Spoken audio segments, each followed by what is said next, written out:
anyone who doesn't know Justin Tranter, you might know the song that is nominated for Song of the Year and Record of the Year, Good Luck Babe. And one of my favorite songs. Well, you wrote that song with Chappell Roan. With Chappell and Dan Nigro, yep. Wrote it like, I want to say like November 2022. Mm-hmm. And then didn't hear anything about it, and it wasn't on her album, but we were still friendly and everything was great, and would invite her to all my parties. It wasn't on the record. That is shocking. Yeah, it wasn't on the record, but I get, basically they just didn't finish it in time. They couldn't figure out what key to put it in because it's the range of that vocal is insane. It's like 2-3 octaves. It's just stupid. She's so talented. And so they couldn't like figure out what key to put it in. And then, so they didn't finish it in time. So it didn't make the record, but thank goddess it didn't make the record, because then when it came out as a standalone, like 6 months later, it's the song that sort of cracked everything open. I think if it wasn't a standalone, I think people would have still loved it, but I don't know if it would have became the hit that it was, because it wouldn't have gotten the spotlight that it deserved. How did it start? Who had the initial spark for this song?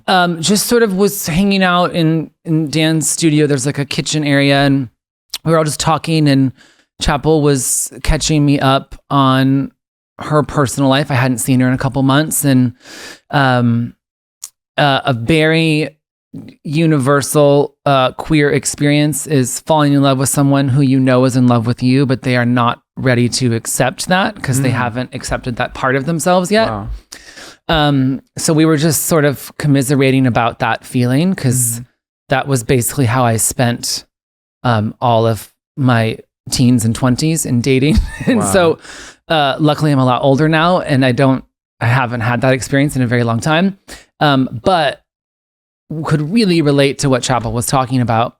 And so we were like, well, we have to just write about that. We have to. Is it about a particular experience? Is like something you've gone through? Very. I mean, I went through experiences like that at least 3 or 4 times in my 20s. And she just went through one of those. It was happening while we were writing it. Wow. So for her, it was a very fresh wound. Yeah. And then as she talks about, as the song kind of went on, it became like a letter to herself of like, live your fucking truth. Like, don't end up like one of those people who, when you wake up next to him in the middle of the night and you're nothing more than his wife. Yeah.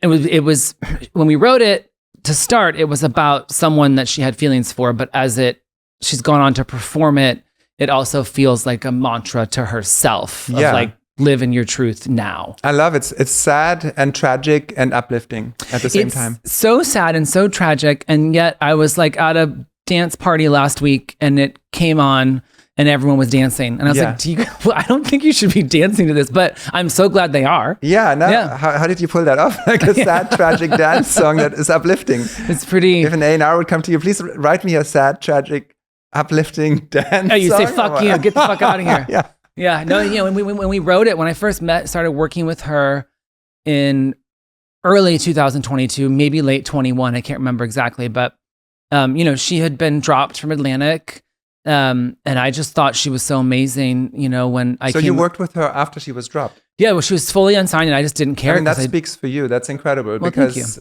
a lot of writers, like, if they're dropped, then no, it's toxic. We're going to only work with artists that the labels believe in. I was dropped from 4 record deals before I had my first hit song as a songwriter. So I think the people who are dropped are probably the coolest people in the business. Maybe because they have too much of a vision of their own, and it doesn't match with the vision of the label that usually wants to, this is number 1 right now, please write something like that. Yeah. No, I think, for me, being dropped was such a gift. Like, I'm so glad that I was dropped so many times. I met you when you were at Interscope, right? Yeah, I was at Interscope. And then I think I was dropped shortly after, and then we were signed to Epic for a second.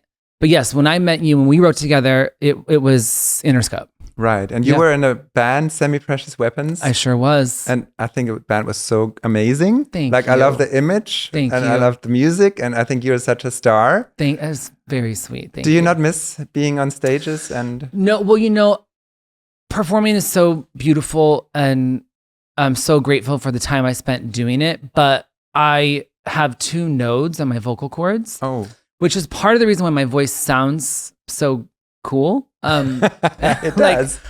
anytime I'm in like the above an E to like this range, Yeah. there's this rasp comes through that was not there when I was a kid. It's there because of vocal damage. Oh my God. So on Don't record, say that too loud because some singers might want to then have some surgery. please so you do get not these damage your raspy vocal tones. cords. But it works really great now to sing demos for other people, to sing background vocals. That broken texture actually really like sounds really good on record. But touring is not sustainable. Yeah. So touring just got to be so stressful and heartbreaking for me because I couldn't talk during the day.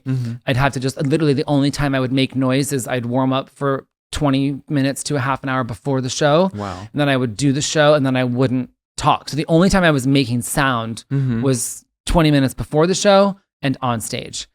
And it's just that's not a way to live. So it's a relief. It's a basically. relief. Yeah. So when I found a way to make music that the whole world could hear and make a beautiful living that I'm very, very grateful for and not have to tour, I was like, fuck yeah, get me out of here. Yeah. So it was, and also, you know, I mean, but when we were dropped from our fourth record deal, I was 33. You know, when I met you, I think I was 29, 30. You know, it was already, there is no such thing as age and chasing your dreams.